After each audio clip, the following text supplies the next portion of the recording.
Back to Second City Sports. Before we get into the video, please remember to like and subscribe if you enjoy my content. With that being said, let's get right into the video. So after last week's disastrous 52-21 loss to the Detroit Lions on the road, the Bears were desperate to right the ship and avoid starting the season 0-3.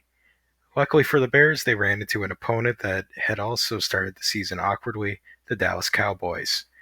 Dallas traded away their best defender Micah Parsons during training camp before losing their Week 1 game to Philadelphia 24-20, and also required an overtime comeback to beat the lowly New York Giants 40-37 at home.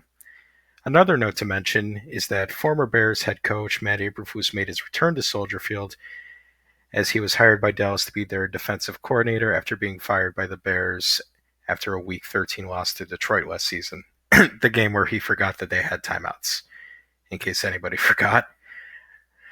The game didn't start out great for the Bears. On their opening drive, the Bears went 3-and-out and actually ended up losing 2 yards before being forced to punt.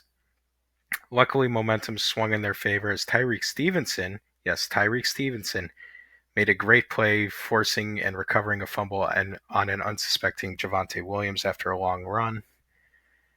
The Bears' offense took advantage of the turnover and scored a touchdown after a 5-play, 76-yard drive, which was capped off by a 35-yard touchdown pass to Rome Odunze.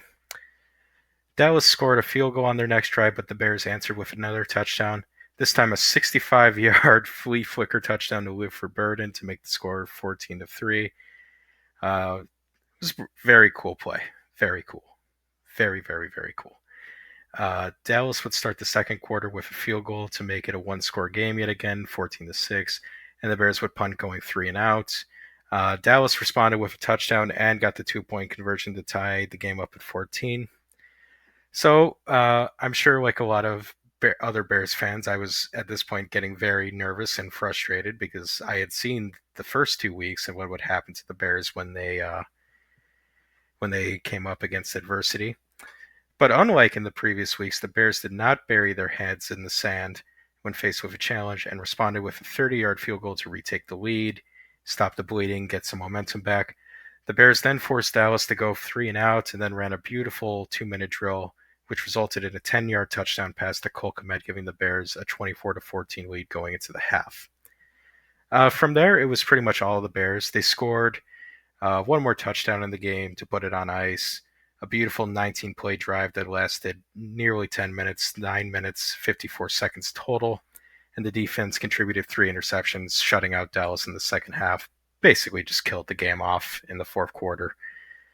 Bears pretty much had the ball the entire third quarter.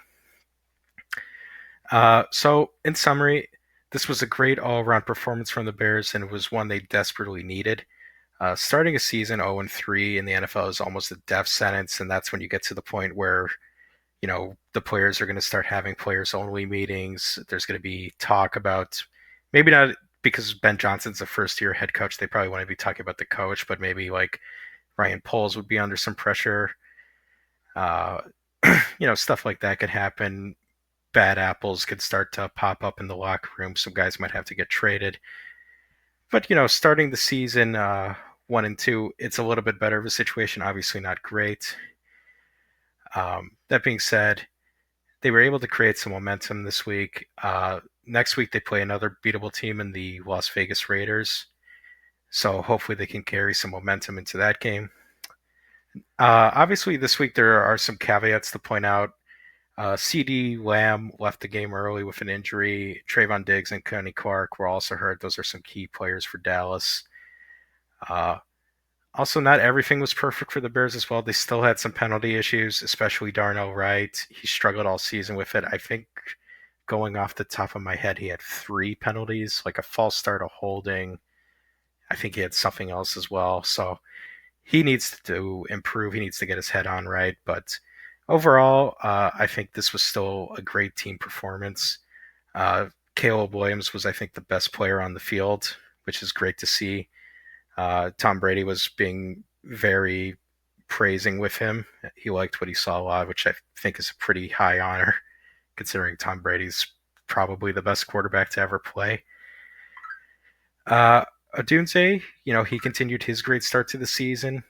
He was active. He was around. That's one little negative I have is I wish they could get DJ Moore a little bit more involved in the offense. But it just hasn't happened yet. They've had some problems with it. They gave him a couple of handoffs just to make sure that he got the ball, but I'd like to get him more involved in the passing game if that's possible. But some more positives. The defense played great after an atrocious performance last week. I have to give Tyreek Stevenson a lot of credit. This was a redemption game for him. Obviously, he forced the fumble in the first quarter, but he just had an all-around great game. He was very good in coverage and stuff. I hope he can keep it up. So just to wrap this up, I think this was a great team win once again. Hopefully they can go into Vegas next week, get another win, get back to 500, start the year 2-2. I think a lot of Bears fans, if you would have told them, you know, you would start 2-2, you have a chance to start 2-2. I think a lot of Bears fans would take that offer. Uh, maybe would have liked it a little differently, but still, starting the season 2-2 would be, I think, a fair point. And once again, I just want to thank you all for watching. Like and subscribe if you enjoyed the video. Have a great day, and bye-bye.